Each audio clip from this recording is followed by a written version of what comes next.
Hello there. How goes it? Some exciting news today. We got a new series brewing on the channel. Today is Monday, and every Monday from now on out, we'll be talking sports news right here, just like this. I'll also be replying to every single comment posted on these videos for a whole week until the next one's out.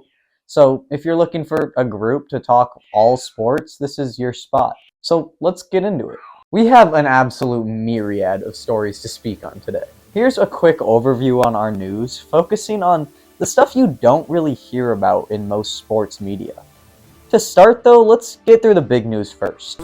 We don't gotta spend too much time because this is probably all you're hearing about, and the point of this show is to change that. The NBA draft Thursday went about as expected. Grady Dick proved to us that fashion in the NBA is still not getting better, and if there was any surprises, it would have been Brandon Miller going number 2 overall over Scoot Henderson, which the Hornets mascot didn't seem to like too much. But the big news of the night is, of course, Victor Wembanyama officially being a Spur, although he's unofficially been a Spur for a couple weeks now. A couple days before the draft, though, there was NBA trade chaos that left us with Chris Paul on the Warriors, Bradley Beal on the Suns, and Jordan Poole in Washington. But that about wraps it up for our big news, and it's time to get to our headline stories of the week. Our main story today comes out of the MLB, and it asks the simple question, what is a block? It's been years of NFL fans asking the question, just what is a catch exactly? But baseball fans may have their own dilemma coming. What constitutes as blocking the plate? Here's the play that sparked this whole thing. On a perfect throw home, Rangers catcher Jonah Heim tags out the runner. He's clearly out. It's a good call. Let's go play video games in the dugout, but hold on now. The play's reviewed and reversed. Umpires called it Heim blocked the plate from the catcher position. I don't know about you guys, but it looks like he has a pretty clear path to the plate to me.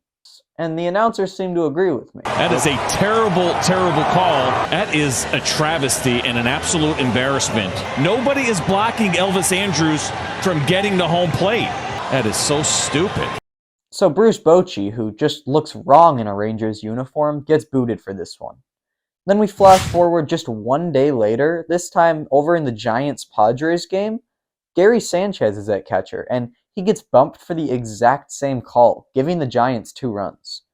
So this stirs up some big drama in the MLB. If we look at the true league rulebook, it says the catcher is not permitted to block the path, but there's nothing against blocking just a small portion of the plate. So this is one that I gotta imagine is gonna have some debate. Let me know what you guys think. Moving on to our next story, we go into the NFL, but where we really go is to an Alaskan forest, where Carson Wentz, who's currently a free agent quarterback, posted some pretty hardcore photos of him freshly having taken out a bear. Now, as you can probably imagine, this exploded in controversy, and I mean, obviously it did. What did he think would happen? I would say posting yourself ganking large animals may not be the most efficient way to get signed as a free agent, but who knows? Now he's being referred to in the media as barbaric and pathetic.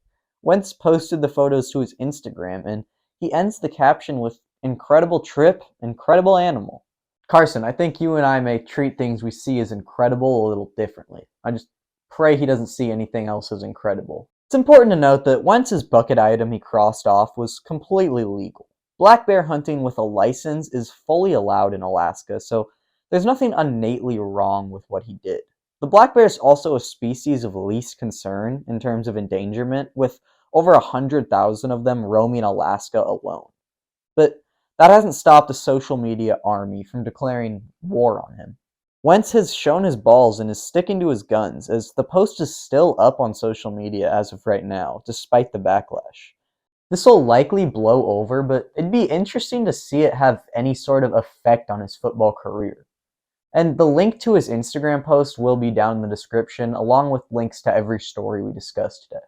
Okay, let's take a fun little break and go through looking at the best sports moments and plays of the past 7 days. This is the 3 of the week. For our third best play of the week, we're getting wet. We're in the pool. USA women's water polo has our action, and this is a sport that just looks hard. But here, the USA's goalie Ashley Johnson just launches this thing from Oppo pool and scores on an open net right at the buzzer to end the quarter. I don't know the water polo rules for this situation, but when I'm playing foosball, that is a goalie goal and it is worth 2 points. And for our runner-up play of the week, we go to the pitch in men's soccer. Cam Lindley of the Indy 11 sends an absolute boomer through the back of the net. There's not much commentating to be done on this one, you just gotta watch the speed this ball travels off his foot. I clocked this thing from foot to net at less than a second. Nice job, Cam. And finally, for our number 1 play of the week, we get some action from the American Disc League. Professional Ultimate Frisbee, baby. This is arguably the peak of athletics, and this catch from Keegan North is just absurd. That thing hovers above the ground for him by inches, and he somehow scoops it up. And then he easily hits his teammate in the end zone to finish the highlight. You love to see it. And that right there wraps up our 3 of the week. So now, getting back into our headline stories, we can actually go back into the world of baseball. And we're talking about the MLB's problem child that they're not too proud of right now, the Oakland A's. I'm sure we're all aware of the historically awful baseball being played in Oakland right now, but their current streak deserves attention. This Friday, the A's beat the Blue Jays. Before that, they lost 8 games in a row. But before that, they won 7 games in a row. But before that, they lost 5 more in a row. There's something going on there. The A's are the worst team in the MLB, but the Royals are giving them something to play for, I will say. Now, the A's moving to Vegas has definitely played a part in the dreadful season, and it's a move that seems to be sort of blowing up in their face. There's been a number of hurdles they're struggling to get through in the actual move, and of course fans have shown zero support for team ownership.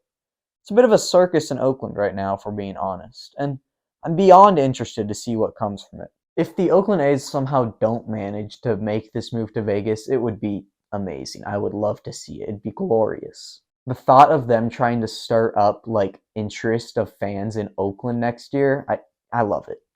But this is definitely still an ongoing story, so I will be updating right here if there's any more big news. And to get into our final story of the day, we got some exciting world soccer news right here in the US. Thursday, it was announced that the United States would be hosting the 2025 FIFA Club World Cup, not to be confused with the normal World Cup. But still, the hosting announcement is a step for the US in terms of soccer, with it being our first time hosting. The Club World Cup is also expanding to 32 teams for the very first time in 2025.